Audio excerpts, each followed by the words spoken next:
Hello and welcome to Cheshire Audio. Now this is just going to be a quick news update really.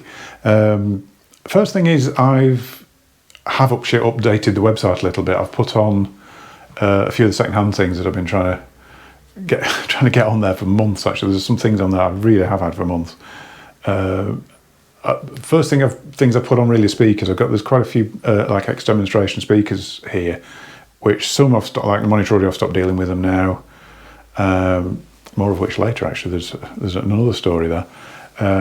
Kudos have just stopped making the Cardass C20s. I don't know if they've done the whole range actually, but certainly the C20s have gone. So my C20s are on there.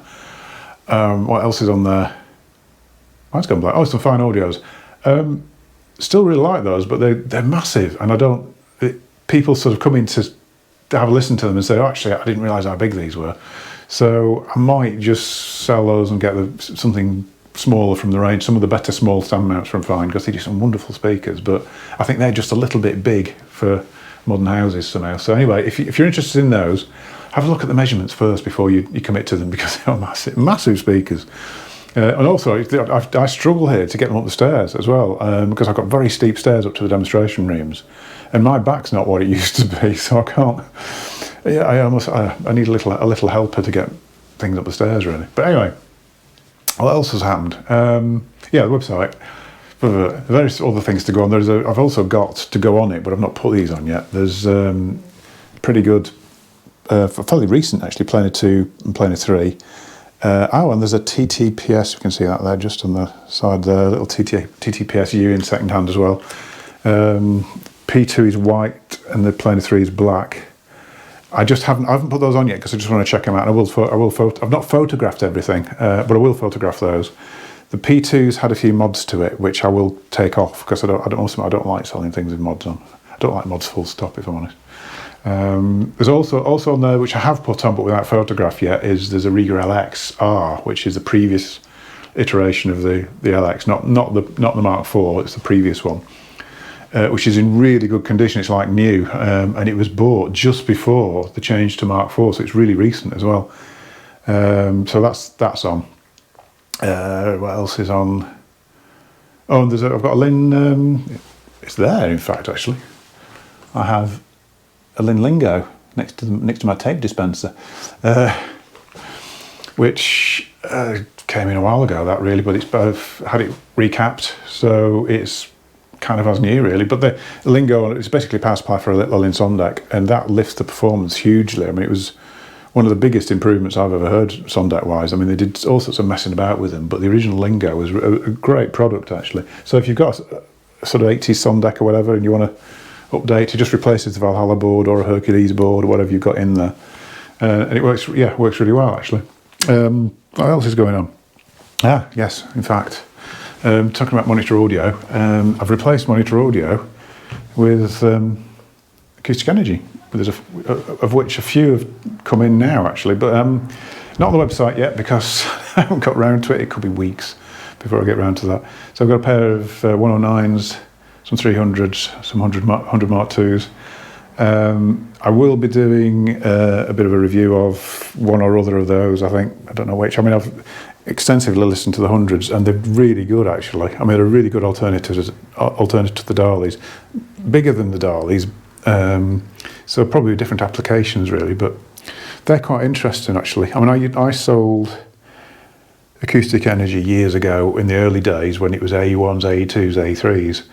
And the one is still probably one of my all-time favourite speakers, certainly in my top 10. If you drove them right, if you put a really gutsy amplifier onto them, even though they were only little, they were really power hungry and they just needed loads of drive, but they were fantastic speakers. Really like them. Unfortunately, they don't do anything like that now. They've gone more mainstream, but sort of in a good way, because there's still that sort of passion behind it. They're not just churning out speakers with the old name on it. It's not quite like that. They do seem to have a little bit more about them, really. There's definitely a lot more thought and sort of knowledge gone into it, really. Not just a case of let's make them pretty and get them out. The sound quality does seem to be fairly high up the sort of scale of importance, which isn't always the case with speaker manufacturers now.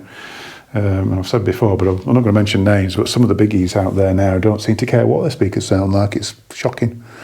Anyway, what else? Oh yeah, speakers. Talking about speakers, something else on the website.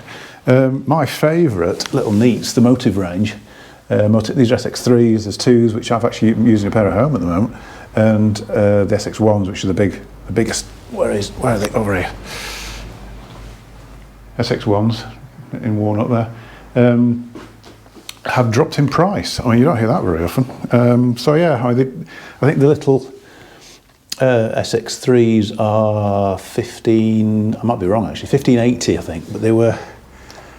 I think I'm right in saying they were something like £1,700 at one point. But they've managed to bring the price down. I think they've got quite a lot of stock of them at the moment. So they're bringing. But it is a permanent reduction. It's not just to move stock. They've said it's a permanent reduction because pricing wise they've managed to bring them down a bit. So that's good. In fact, I've got a customer who's talking about buying a pair of those. So I'd probably need to give him a call actually, because we're pleased with that. That's quite good. Anyway, yeah, I think that's everything so far. Like I say, I'll do a review of the Acoustic Energies. I started yesterday doing a cosy chat about amplifiers, even though the advertised one was going to be cartridges. I switched and changed my mind just before I started, but kept getting phone calls and people wandering into the shop, which is great. But the camera battery went flat amongst all that, so I've scrapped it. I've done this today. What time is it? Might possibly do it later today. We'll see how it goes. Anyway, my watch keeps stopping actually. It's got an auto winding watch. It just randomly. I think it needs a service. Anyway, yeah. I'll leave it there. Thanks for watching. Don't forget to give a subscribe and a like. Apologies for the sort of lack of videos recently, but this has probably been the busiest I've been for a while. So actually finding time to just break away and do a video has been really difficult. I mean, August is normally. This is why I tend to go on holiday in August. August is normally the month where you don't see anybody. Well, certainly July, August are really quiet. I mean, July was iffy, I suppose. It was pretty quiet, but August so far has been, well, financially the best month I've ever had in nearly 25 years of doing Cheshire Audio. So that's quite good. Don't know why. It doesn't make any sense. It's the month that should be quiet. Everything that's going on in the world, I don't know. It doesn't make sense. But anyway. Who's to say? It's quite pleased, really. So anyway, I'll leave it there. I was leaving it there ages ago. I'll leave it there. Thanks for watching. I'll see you in a future video.